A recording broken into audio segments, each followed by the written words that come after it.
Welcome back, everybody. It's Ted Gover here. Our guest today is Dr. Raji Pillai Rajagopalan. Dr. Raji is Distinguished Fellow and Head of the Nuclear and Space Policy Initiative at the Observer Research Foundation, a leading think tank in India. Previously, Dr. Raji held stints at India's National Security Council Secretariat, in addition to the Institute of Defense Studies and Analysis in New Delhi. Dr. Raji is a prolific author, having written 4 books, in addition to frequent articles in academic journals and international newspapers. Dr. Raji is a leading authority in the study of India's military policy and India's foreign relations with the United States, China, and Southeast Asia. She also writes and speaks on nuclear weapons policy, space competition and space security, as well as the nuclear programs of Iran and India. Follow Dr. Raji on Twitter at Raji143. So that's @RAJI143. Her Twitter account is a treasure trove of information relating to the security studies of the Indo-Pacific, and look out for the link to her very informative blog, which can be found in her Twitter profile. I highly recommend going through her blog. If I may say, I think some of Dr. Raji's most informative writings are with The Diplomat magazine, which is where I first came upon her writings.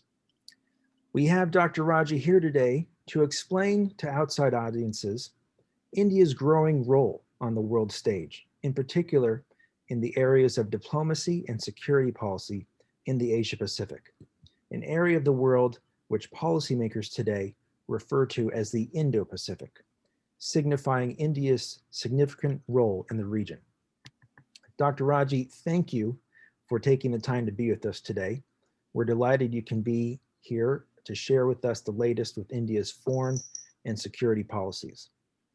Thank you so much, and thank you for your very kind introduction. I really appreciate the opportunity to speak to you on some of the contemporary developments in India's foreign policy and national security. Thank you.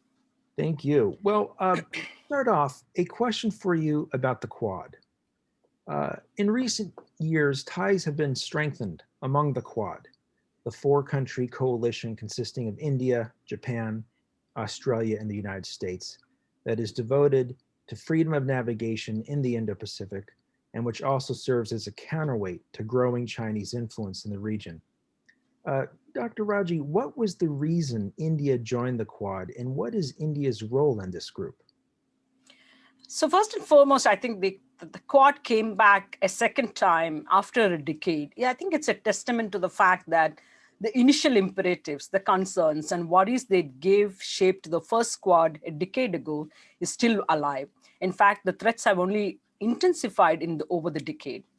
The strategic consequences of China's rise, its muscular policies, its aggressive military posturing, the tendency to use or threat of force, including economic and trade coercion against countries such as China, South Korea, Japan, and others, have become more prominent in the Indo-Pacific. India has traditionally shied away from choosing sides, taking sides between the US and China. But China sometimes makes these things easy for us.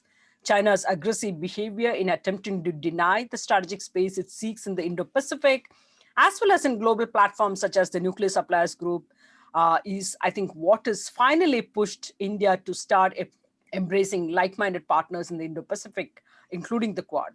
But I think India's relations with China have been progressively getting worse.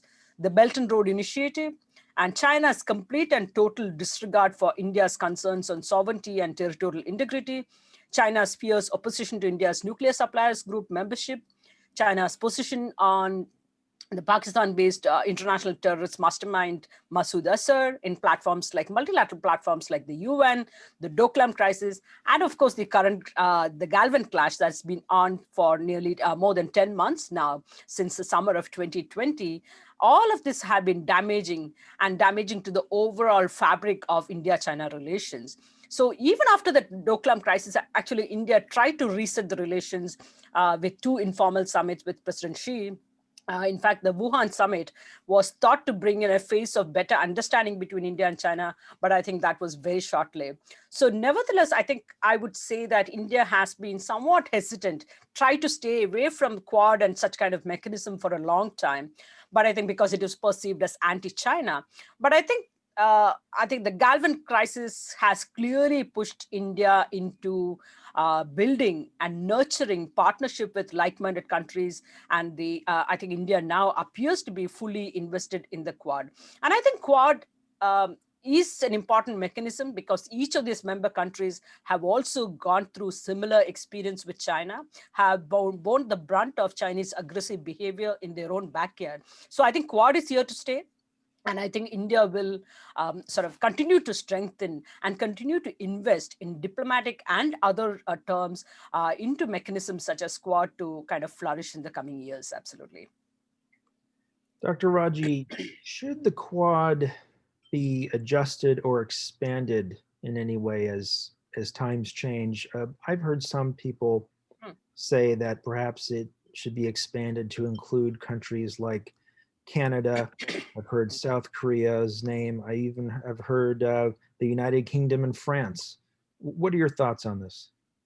No, I think Quad should and will evolve for certain. Of course, there is no certainty that the Quad will expand. How quickly, in that what time frame, I think it's very difficult to say. But I think I am sure that there is a new entity that will emerge because Quad is a very numerical term. It represents 4 countries. But when you bring in more countries, I think it would take a new name and a new shape. But I think there has been a Quad plus engagement for quite some time, for over a year now, which primarily has come in the context of the COVID. So which includes countries such as New Zealand, Vietnam, and South Korea. And again, these 3 countries have also been at the receiving end of China's aggressive behavior. But I think it could emerge as a more concrete entity once the pandemic is over, because it has the right ingredients for it to emerge as a feasible platform. But I think there are skeptics who believe that it may just wither away. It came for a precise purpose of addressing the pandemic-related challenges, whether it is vaccinations, or the post-recovery, post-pandemic recovery, and so on and so forth, and that it might just wither away after the pandemic is over. But I think, to me, going by the Chinese aggressive behavior, even in the middle of the pandemic, I think these countries are likely to stay put with such an effort. And I would go one step further and suggest that a few additions for the Quad Plus. Of course, we have Vietnam, New Zealand, and South Korea as important partners in this Quad Plus engagement. But like you said, you have other more financially and other capable powers such as Canada, UK, France, of course. These are countries who are beginning to invest a great deal in the Indo-Pacific, and I think a Quad plus arrangement with a few other countries, I think it's a very possibility. And I think if you were to look at the Quad plus grouping again, all of them share a common security concern that emanate from China. Every one of these countries, like I said, have been at the receiving end of China's pressure plays, and each of them is concerned about China's military and political expansion into areas proximate to them. And so this is a baseline for security cooperation among these countries. A second important rationale as to why a Quad plus or some new entity would take shape is because each of these countries is considerably weaker than China, necessitating cooperation among partners, potential partners and allies, because each one country alone is not going to be able to match up and address the China threat in an effective manner.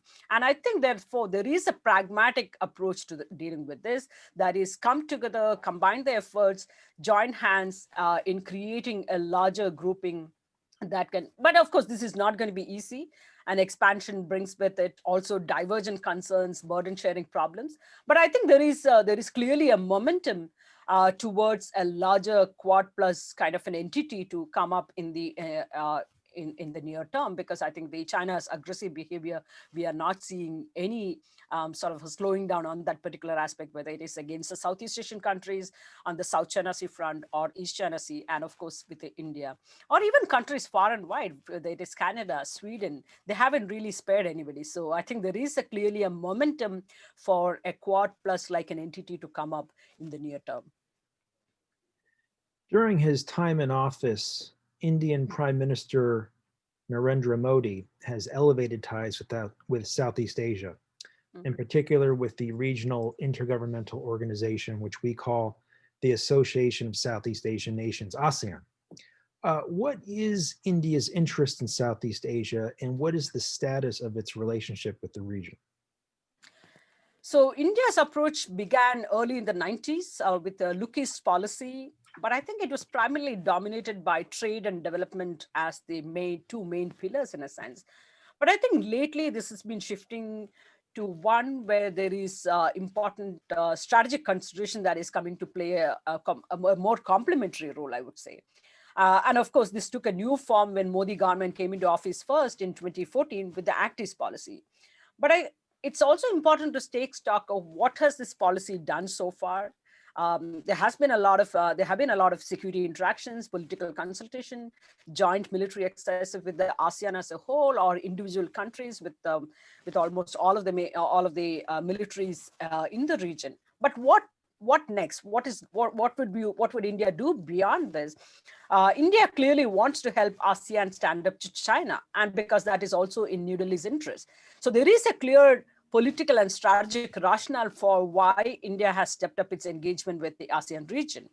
But where there's little doubt about New Delhi's desires, ASEAN countries are likely to look for more concrete deliveries rather than just promises. And I think that's where India's weakness comes in. India's repeated assertion of ASEAN centrality again has not given ASEAN countries, especially the smaller ones, sufficient reason to hope that India can be an effective substitute for China. And that comes again to, this will only deepen the existing divisions within ASEAN and make India's ASEAN centrality strategy that much more difficult to estimate. Let's take the case of BRI, for the Belt and Road Initiative.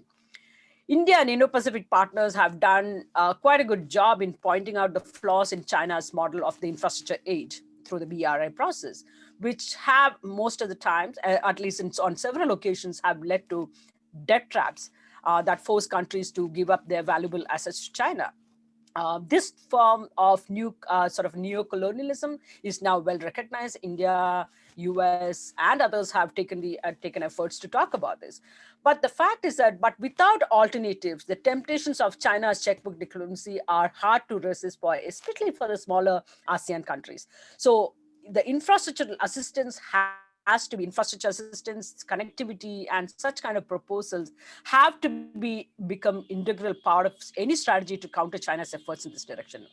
But again, here is the key issue, which is the capacity. India may enjoy a lot of goodwill in other countries, be it in the key Indonesian state of Sri Lanka or in other countries in Southeast Asia. But what is the Indian capacity to deliver? And this is always has been one area that is particularly been challenging for India. For all the Act East policy and emphasis on connectivity, I'll give you an example. India's trilateral highway project with Myanmar and Thailand. Again, this has been languishing and this has faced so many significant delays. According to the latest information, we might complete this project by 2021 or 2022, but this has seen significant delays already. So the capacity to deliver, the economic capacity, the wherewithal to deliver on what these smaller countries, especially the smaller countries need, I think that's always going to be the problem. And in the post-pandemic scenario, India is going to have even lesser resources. And so this will, I would think, will continue to remain a continuing challenge in a sense. But I think where India is stepping up is in terms of having more coordinated kind of security consultations, political dialogues, and joint military exercises, stepping up the capability to act on some of the scenarios and problems in their own neighborhood, in their own backyard. I think this is where India is taking the lead at this point of time. But in terms of material capacity to deliver on what these countries need, India is seriously lacking in a sense. It's now late Tuesday night here in the United States. It's Wednesday morning, January 20 in India. A few hours from now, Joe Biden will be inaugurated as the 46th president of the United States. What are some of the important issues facing the India-US relationship? So I think overall, I would say there is going to be continuity in the positive trends that we have seen in India-US relations. Even under the Trump administration, you did see that momentum kept up. and primarily because of the China factor, because I think we have a common and shared threat perception around China. And I think that's what kept up the relationship going in a sense. But I think there are going to be less opportunities for photo ops unlike the Trump Modi style. But I think on substantial issues, I think there are likely to be closer positive ties that will continue. And like all others in the region, I think there is an expectation. The general mantra is that there will be a lot more reliability, this predictability, level-headed, consistent approach, and so on and so forth. I think that goes true. Well, all that is true. It is possibly a mixed picture, because I think there was some amount of satisfaction with President Trump because he wasn't particularly looking at Indian domestic issues. There was no real criticism on many of the recent Indian policy measures on the domestic front, whether it is the majoritarianism that is kind of going on, the human rights issues, the number of political developments with regard to Jammu and Kashmir, whole range of things. President Trump did not really talk about those issues. There was no criticism. But on the other hand, there was a certain amount of unsteadiness in the relationship despite all the China factor. But I think there is, like everyone else, we are also looking to a certain amount of steadiness in the relationship. But that steadiness is going to likely coming up with a lot of criticism on domestic issues. That's going to be a problem for India. India's increasing majoritarian approach, like I said, the religious freedom and how good a democracy is and what's happening on that front. I think there are going to be some issues that might be troubling from an Indian perspective. Security and defense ties are likely to continue without much of a problem now that India has signed the 4 foundational defense agreements with the US. And of course, the changing dynamics in the Indian Ocean region and the broader Indo-Pacific could actually enhance the quality and quantity of India-US engagements on the military side. We are a bit slow on the DTTI, that is the Defense Technology and Trade Initiative, because I think primarily it comes from the fact that there is a mismatch of expectations. India expects more of technology transfer, whereas technology is the key for India, whereas from the US side, it appears to be more of a trade. And also, I think it's somewhat unfair that, if you look at the kind of relationship that we have had, we have transformed the relationship in the last 22 decades, in a sense. That has been fairly quick. And given that we are 2 large democracies, we have managed to achieve what we have. And yet, I think there is disappointment at the pace of Indian democracy, Indian decision-making process, and so on and so forth. But I think there are going to be some expectation issues that might crop up. But I think overall, we have done fairly well. I would have thought that the focus on democracy may be big on Biden's agenda, because I think Biden has a plan for a summit of democracies. I'm not sure if that emphasis is going to be on in the immediate time frame, given the kind of developments that we have seen in recent times. But I think there could be big emphasis on values and ideals. And that could be a tricky area in India-US relations. And like I said, some of the majoritarianism, those trends in India may not sit well with the Biden administration, which is going to be focused on democratic values and human rights and so on and so forth, freedom of the press and so on and so forth. So I think it's going to be a mixed baggage in a sense. There are a lot that can keep the India-US relations on the positive trajectory. But I think there could be some hiccups from every now and then. Fascinating. Is there any piece of advice that you would like to give Mr. Biden, given that there will be hiccups from time to time in the relationship? No, I think, no, I cannot justify what is going on within India on some of the recent trends, whether it is the politically driven and kind of things. Those kind of things I cannot justify. But my sense is that I think a lot of countries, including India, is looking to the Biden administration in how it deals with China, for instance. Mm-hmm. The Biden approach towards China will dictate a lot of the bilateral and the larger regional dynamics. The kind of Indo-Pacific focus that in some ways the Trump administration had taken forward, I think that needs to be continued. The time to confront China upfront is now. We cannot put off anymore. You do, because I think there is certain number of skepticism that China may come to have an easy pass with the Biden administration, because many within the Democratic group have talked about as to how you need China on your side to work on other global issues like climate change, for instance, on some of the trade issues and so on and so forth. So there is a sense that you might find a Biden administration working with China, I wouldn't say appeasement, but in some ways reaching out to China in a much more somewhat, because you want their partnership, or them to collaborate and cooperate with the US on some of the global issues.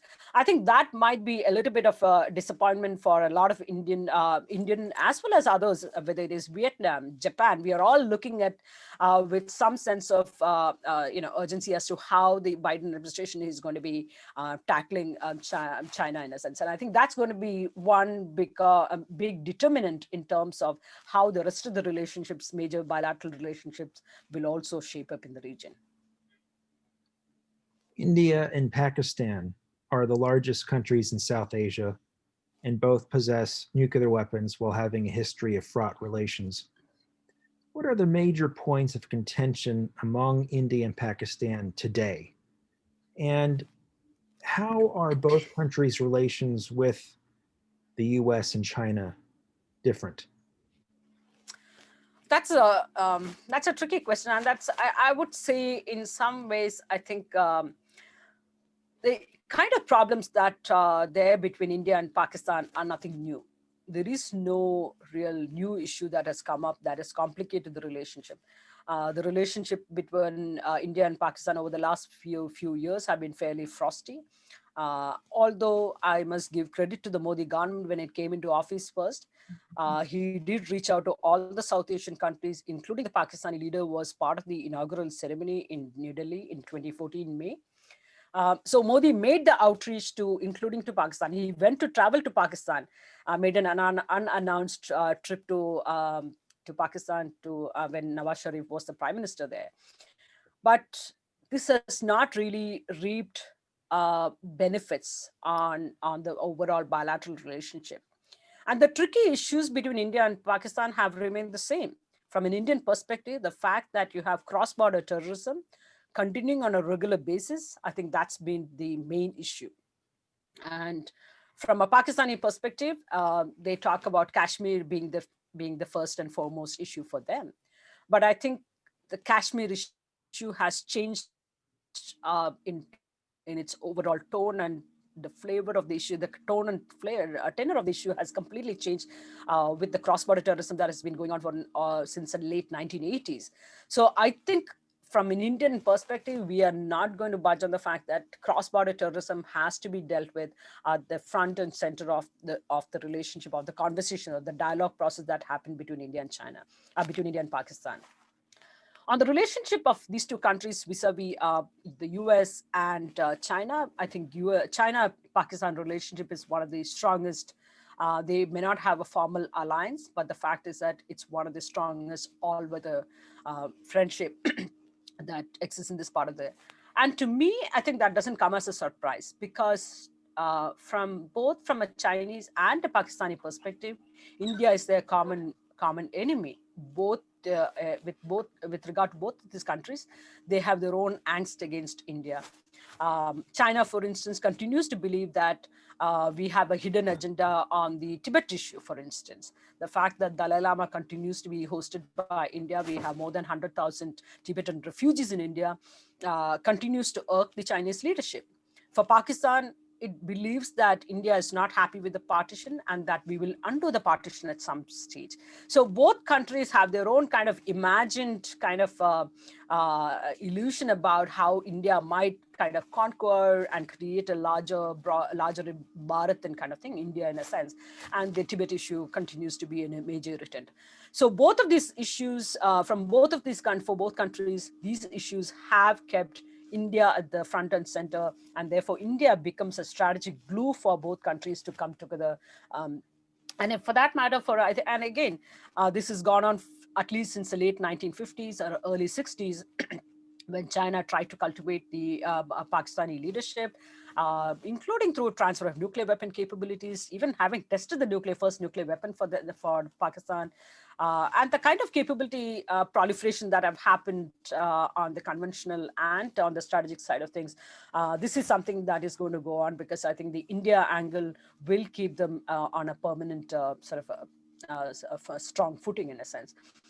Pakistan relationship with the US, I think the Pakistan has tried to use the US as much to the extent possible, especially under the global war on terror, because given the Pakistani's geographic location, Pakistan has served a very useful purpose in a sense in carrying out the war on terror in Afghanistan. And even though many had suggested that Iran might be another possibility, but overall, given the kind of relationship and given the kind of role that Iran has played, that option had not really played. So Pakistan's importance in that scheme of things from the US perspective has kept Pakistan, on a fairly strong wicket in a sense. The kind of assistance, financial assistance that Pakistan has received over the years under the global war on terror, even during the Cold War. This is all, again, geostrategic location of Pakistan has been something, a blessing for it. And they have continued to get as much mileage out of that relationship as possible.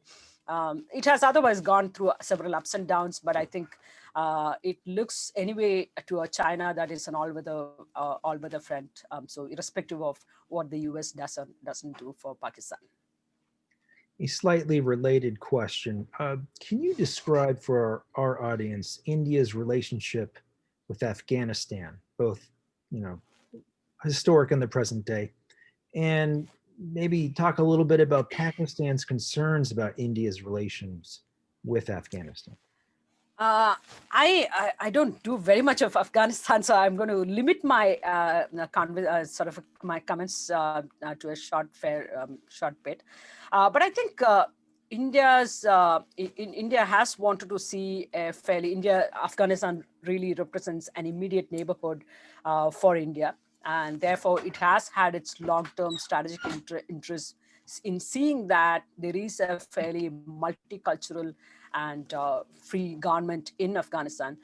But I think the fact that, again, it comes to the capacity deficit to influence the developments within Afghanistan.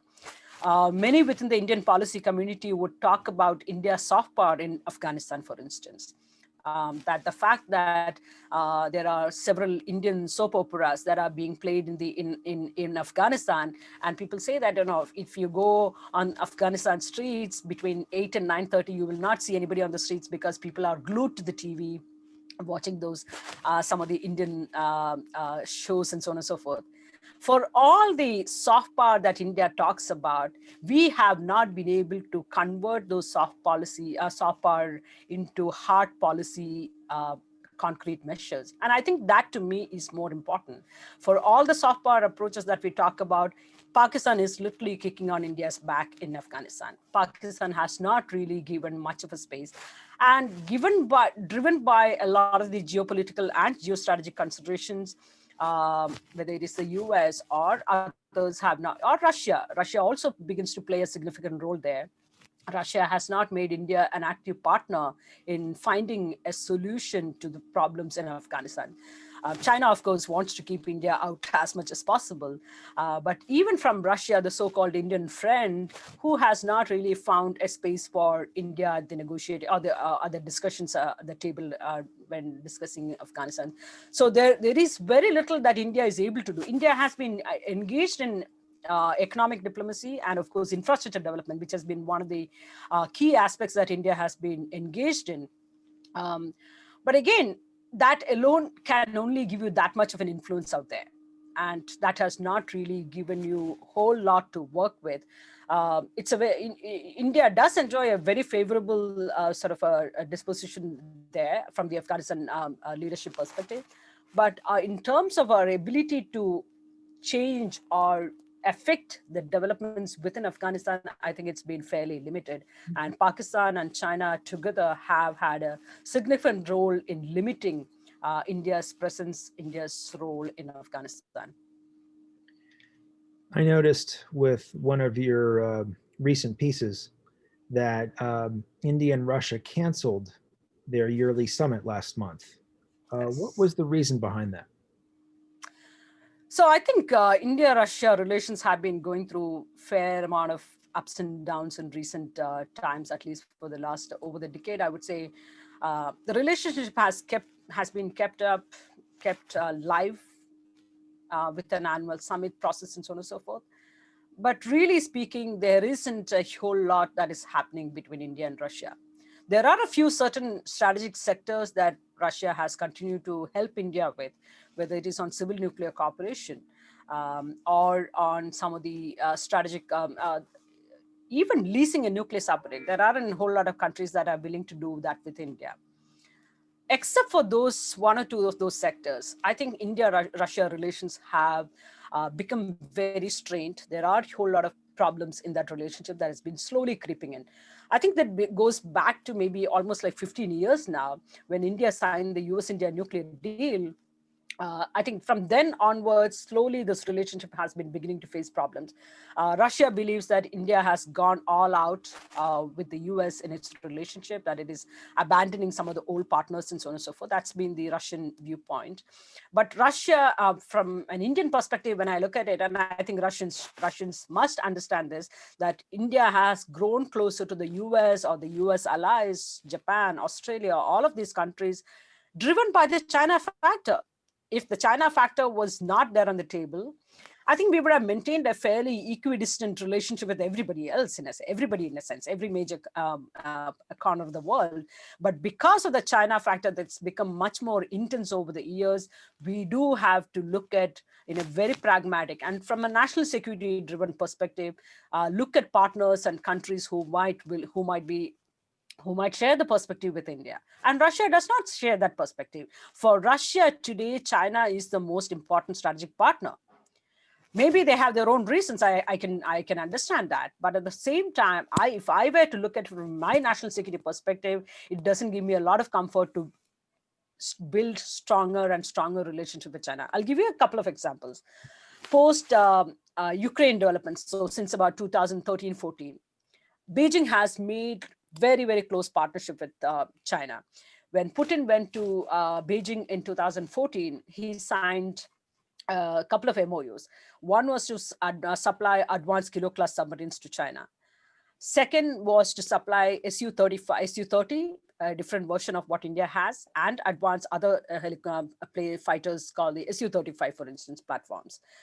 And for the longest time, China's complaint was that Russia gave the best technology to India and that there was no technology transfer vis-a-vis China. But that has completely changed. Today, Russia is more concerned about what China needs, what China would want from Russia.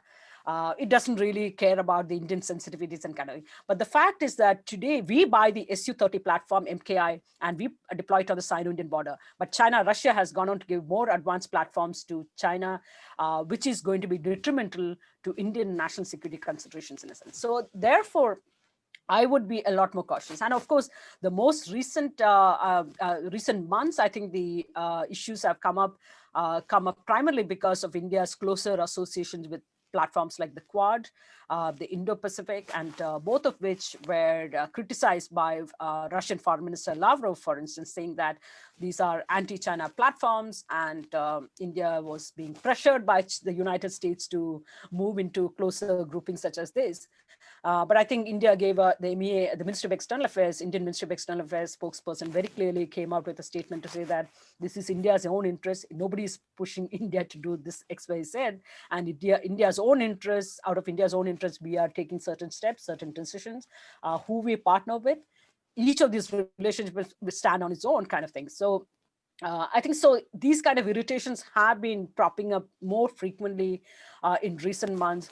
And Russia could have its own very reasons as to why they want to build those stronger relations. But for India, China is the problem. China is a long-term strategic threat, and we need to deal with that. And for that, I think we need our like-minded partners who share a similar perspective. And that is the US, Japan, Australia, and other countries, and we would go ahead and partner. If Russia cannot understand this, I think this relationship is going to face even more risky adventures, risky developments in the future. Iran has been one of the largest suppliers of crude oil to India over the years. Yet, Iran and India have had some key foreign policy disagreements from time to time. Can you share with us the state of India's relations with Iran? Iran, again, is somewhat like Russia. Both Russia and Iran, I would say, India looks at it from a sort of a historical perspective or civilizational links and so on and so forth. And to me, that is not the right framing of our relations, because especially in today's times when there is global power dynamics that are at play, the change of balance of power dynamics in both in the Asia, Indo Pacific and beyond, you need to look at relations from a national security perspective, from a pragmatic perspective. And when I look at from those two counts, it doesn't give me a lot of comfort to build stronger relations with Iran, for instance. Iran has never stood by India, and even though we talk about civilizational things, for instance, within groupings like the OIC, the Organization of Islamic Countries, Iran had taken positions that are favorable to Pakistan on Jammu and Kashmir issues. So there is nothing that really makes us stand with Iran or go out of our way to support Iran. But to me, I think the bigger problem, there are a couple of other bigger problems. A lot of Indian policymakers talk about Iran as a major regional player. And I will give you the counter. If Iran wants to play the role of a stable stakeholder in the Persian Gulf, it needs to play that role responsibly, like India does.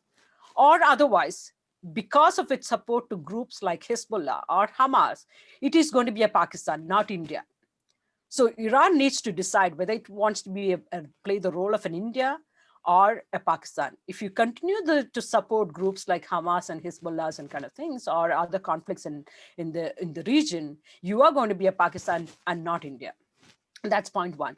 Second, I think we also need to be pragmatic. We talk about possible great, gas transport, gas shipment that could arrive from Iran, in a sense. But I want to be talking about the most important partners who are supplying me with my energy options today. That is Saudi Arabia. So when India voted against Iran at the IAEA, countries like actually Saudi Arabia came up to India and thanked India. So I want to secure those partners who are actually doing things for me today, not looking at it in a futuristic perspective, which has been talked about for several decades and nothing has materialized. So I want to be mindful of the fact that there are countries in the GCC like this Saudi Arabia who are actually doing a lot more today for me than look at in a very futuristic, very in a futuristic manner that may or may not materialize at all. So my point is that I think Iran can play a role, but I think I think we need to be more mindful of from a pragmatic national security perspective as to how we want to engage Iran in the longer term. You had mentioned that China is a complicating factor in India's relations with its neighbors. I assume that also applies to Sri Lanka. Yes, Sri Lanka has been a touch and go for couple of decades now. We have gone through several ups and downs over the decades. Earlier decades, it used to be issues with India's support for Tamil aspirations in Sri Lanka. But in more recent times, India has softened up a little bit on the Tamil issue because we do see a larger strategic development in terms of China's footprint in Sri Lanka that has grown to an extent where it is troubling for New Delhi. And the fact that the Belt and Road Initiative pushed Sri Lanka to a level where it had to lease the Hambantota port on a 99-year lease with China is again troubling. You can come out and say these are civilian ports that are going to be used only for civilian purposes. But the fact that we have seen how many of those kind of new facilities that propped up in South China Sea have been used as listening posts for ISR functions and so on and so forth. And especially during a conflict, China can very well convert these civilian facilities into something more.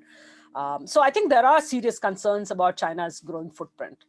But again, and the last government when it was in Sri Lanka, that is both Sirisena, Maitripala Sirisena, and the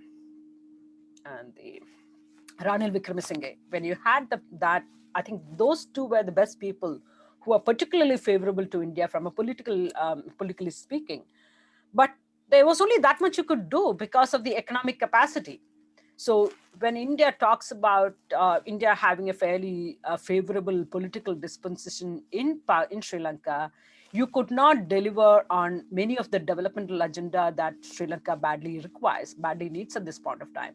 And that's where China comes in. So when Maitripala Sirisena and Ranil Wickremesinghe came into office, there was a lot of news reports, news headlines in India that talked about this is bad news for China and good news for India.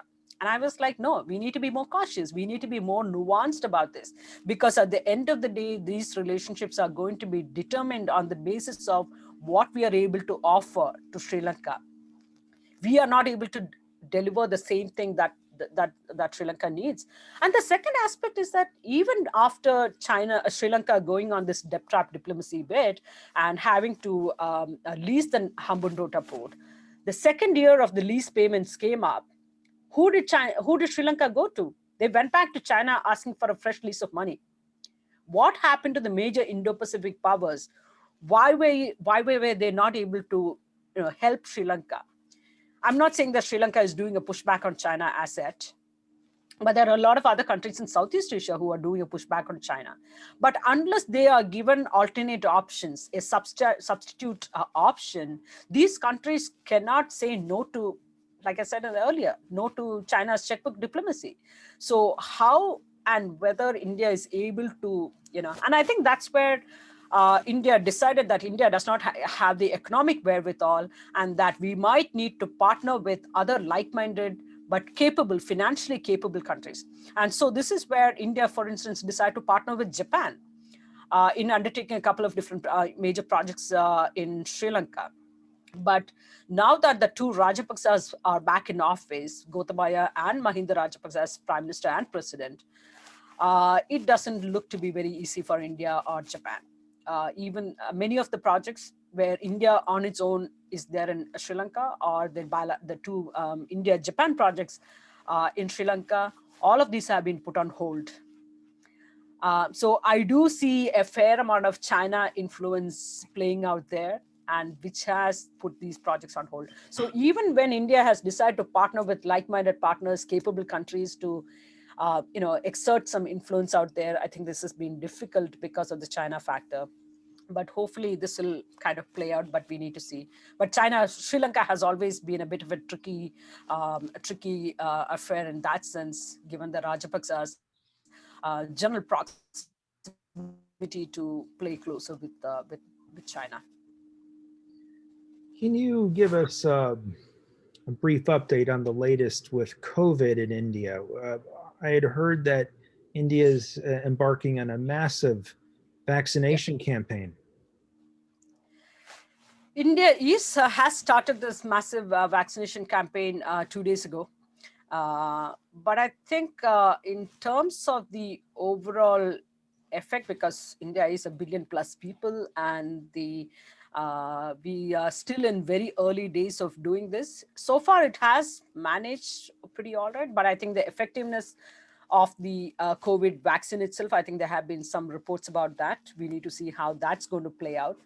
And then under what conditions are these vaccines being transported? There are a whole range of logistical issues also to do with vaccine being given to all its people.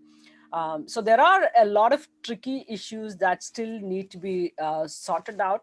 But it is India's private sector has really stepped up in terms of developing vaccine, and vaccines have been one of the successful areas in India's overall health and vaccine kind of development sector. This is one area they have done fairly well. So it could be that we are on the right track, but I think we are still too early to talk about in terms of the absolute effectiveness and kind of things. So I think it may be a little bit too early for me to really give a full status of the situation as of now. Sure. Well, post-COVID, people will begin traveling again, particularly to places like India. Americans will be amongst those who travel to your country. What is an Indian cuisine dish that Americans should try when they visit India? Maybe something that might be different than what's served in Indian restaurants in the US. Yeah, I think India has a fairly multicultural, sort of a multi-cuisine. And each state, I think there are something more like 25, 27 states. Each state, when you go, you will get plenty different formulations and different spices being used. I come from the south, for instance. I come from the state of Kerala originally. I've been living in Delhi for more than close to 30 years, but originally come from Kerala. But even within Kerala, if you go to the southern part of Kerala, you get a very different flavor than if you are there in the central part of Kerala. And in the northern part of Kerala, which is a Muslim dominated, you get an entirely different flavor to the food. But I think because most of the world around Indian restaurants are typically North Indian food catering. They are catering primarily to the North Indian food, which I used to be okay with, but I think increasingly I'm going more towards, as I get older, I'm like, okay, I want to go back to the roots, because I think Kerala food or the southern food generally, mostly they are less spicy and less oily, because most of the vegetables and meat are cooked first and boiled first, and then you add the various spices, coconuts and kind of thing. So a couple of things I would say is, to go into Kerala, try something like appam. Appam is something like I would say pancake kind of thing, which is a fermented rice based preparation, which is really, really amazing. It's very light. It's so fluffy and nice. So something that people like, and that too, you can have it with any meat preparation. That's an ideal thing. Meat is the best combination with that, but you can also do a vegetable in case you prefer that, especially in a post-COVID thing. I don't know what our preferences are going to be in terms of food. Well, I'm going to be ready to try all sorts of things. I have cabin fever, so. Yeah, absolutely. Yeah. So yeah, I'll be your guide when you travel out to this part of the world. Well, a follow-up question about Kerala, South India. Is it there where you find the seafood curries? Yes, absolutely. Kerala, as well as states like Maharashtra, Goa, they are very famous for their seafood, the seafood dishes, all the entire variety you can get out there. So those are particularly popular out there in that part of the world. Absolutely. Yeah. Can you recommend any new books on India that Americans should be reading? Okay. No, there are a couple of interesting books that have come out. Why am I forgetting the names now? I'm just forgetting the titles right now, so I'm just blanking out. Sure. Sorry about it. No, that's fine. That's fine. What about is there a podcast about India that you think that you would recommend? There are a couple of interesting podcasts and a couple of newsletters. I find them very useful. Okay.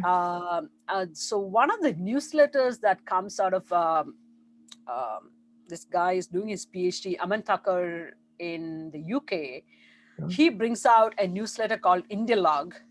Indialog really is one of the really best newsletter that captures all the developments, whether it is politics, society, security, vaccines, health security, everything. So in a sense, Indialog is one of my favorite not to miss newsletters. A second newsletter that comes out is from the First Post. That's one of the newspapers from India. First Post, again, Srimoy Talukdar, he brings out a newsletter. That's again a fairly comprehensive one, mostly on the diplomatic and national security developments. Now, Hindu has Hindu, the newspaper that comes from the south. Anant Krishnan, who used to be the Indian reporter in China for a very long time, now he's back in India. He's bringing out a newsletter kind of thing on India-China issues. So that might be something worth sort of looking at on a more regular basis to keep track of India-China developments. Since he knows China very well, he has been there, he stayed there, and I think for a decade or more, and now he's in India. So I think he's a fairly good grasp on all of these important issues, at least in the India-China context. So he's just started a newsletter. So I think that's something that you might want to keep looking at in a sense. At ORF, we have a couple of different podcasts, which are again fairly interesting, looking at an entire entire gamut of issues, whether it is politics, economy, and security, and all of that stuff. So there are some really interesting podcasts, newsletters. Everything is virtual these days, so it's all Sure. it's been interesting. Well, in the remaining few minutes that we have left, I just wanted to ask you a few other questions. You've written so much over the years. It's really impressive. And a few questions that I like to ask of writers. Dr. Raji, when you write, where do you typically write? In terms of the platforms that I use to publish my articles? Do you typically write in an office? Do you go to a cafe or at home, at the beach? Typically I use my office when that was the case, but ever since the pandemic, since March of last year, we have been on a work from home arrangement. So all my writings happen at home. And in fact, today is Wednesday, my Wednesday column day for The Diplomat. So I will get down to writing that in the next couple of hours. And so this happens mostly at home these days, of course. But once in a while, I go to cafes and kind of thing, but mostly otherwise worked out of office and kind of stuff. Absolutely. And when you write, do you listen to any background music, or do you need silence? No, I like to listen to music. I like music of all kinds. And if it's an early morning, I would play some classical music, Indian classical, mostly instrumental. And that gets me started with. But if it's in the latter part of the day, it might be music of other kinds. But I like usually some music in the background and not just complete silence. Yeah, there are people who just cannot work with music, and I'm like, no, I need my music to go along in a sense. Absolutely. And as you write, do you eat anything? Do you snack? That depends. If it is short things and I'm well on time with my deadline, I'm okay with it without any munching. But there are times when I stress eat because there are deadlines approaching faster than I'm able to do, and I'm falling behind time. Then I kind of, the stress eating, the munching, that's part of it in a sense. And sometimes it becomes a problem, but yeah, you do have those moments when you go through that. Yeah, any particular stress eating food that you like? I'm trying to stay healthy, so I try and go now for sort of dry fruits and kind of things, and maybe kind of thing. But otherwise, try to do that. Trying to stay slightly healthy. And what do you drink when you write? My black coffee is my thing to go for. Black coffee. That's it. Unadulterated, with no sugar, no milk, no cream, nothing. Absolutely, black coffee is what I need to survive. Is there a time of day or a time of night that you prefer to write? I'm trying to get into a habit of getting up in the morning and doing my writings. I've seen a lot of successful people, a lot of people whom I admire, do spend in at least 3-4 hours of real solid work in terms of their writing before they get to their office to do regular mundane stuff. And I'm trying to imbibe some of those good habits to kind of get up in the morning, early morning, and put in at least a couple of hours, if not 3-4 hours, at least a couple of hours before I get on with my regular work day in a sense. So the hard, serious writing should be done, I believe, in the morning. So I'm trying to do that, but it's not always easy because sometimes important deadlines get pushed away, but you want to do the immediate kind of thing. So I think it's always tough to balance between those interests in a sense, those deadlines. And do you have any plans in the works for a new book? I have something in the mind, in the works. One is, of course, to come up with a Sino-Indian border infrastructure project. This project, I had done some work earlier, purely based on my interactions with the Indian military, the BRO, the Belt sort of a Border Roads Organization, the Ministry of Home Affairs of officials. I'm yet to do my field trip, but I think it's now been delayed for a couple of years now. But I plan to get around to the border areas, see for myself in that sense, and come out of, because I think there is been not as much written, at least in the public domain, on what the status of the border infrastructure on the Sino-Indian border in particular.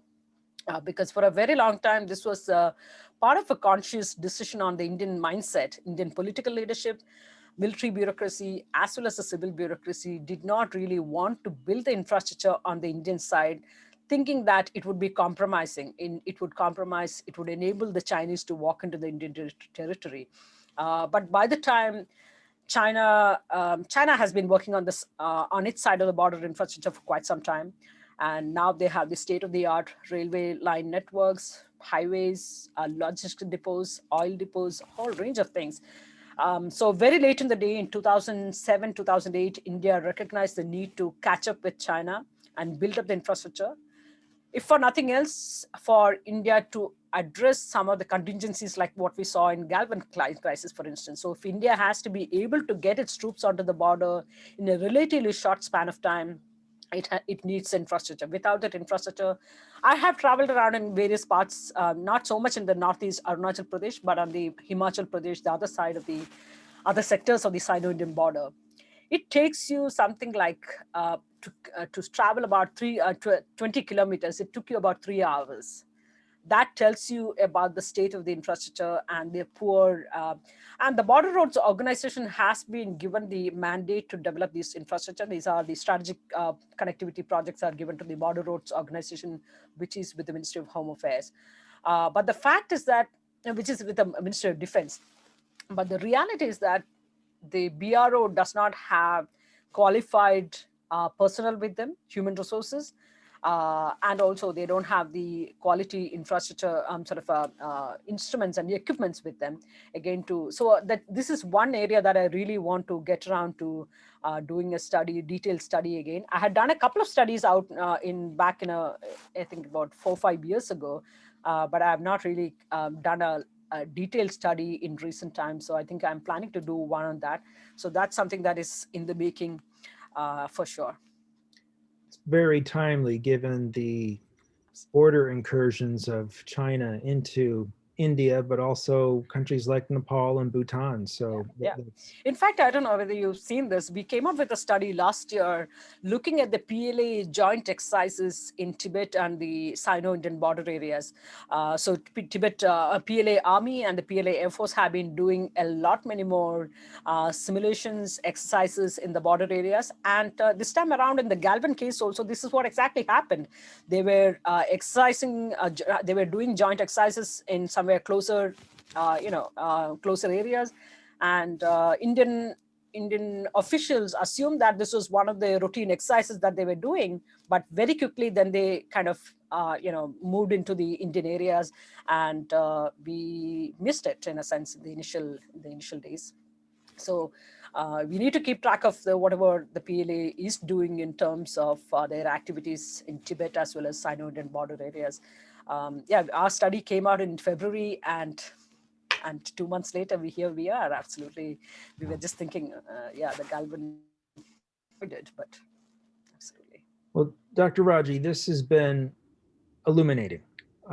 We've learned so much. Thank you for helping us to understand India better, and much continued success in your endeavors. And we hope that you keep healthy, and we look forward to your future work and the future discussions. Thank you so much. Thank you. This has been absolutely fascinating to talk to you about, and really enjoyed the conversation. And I look forward to doing this more again in the future. Stay safe. Absolutely. Thank you. Thank you. Thank you so much.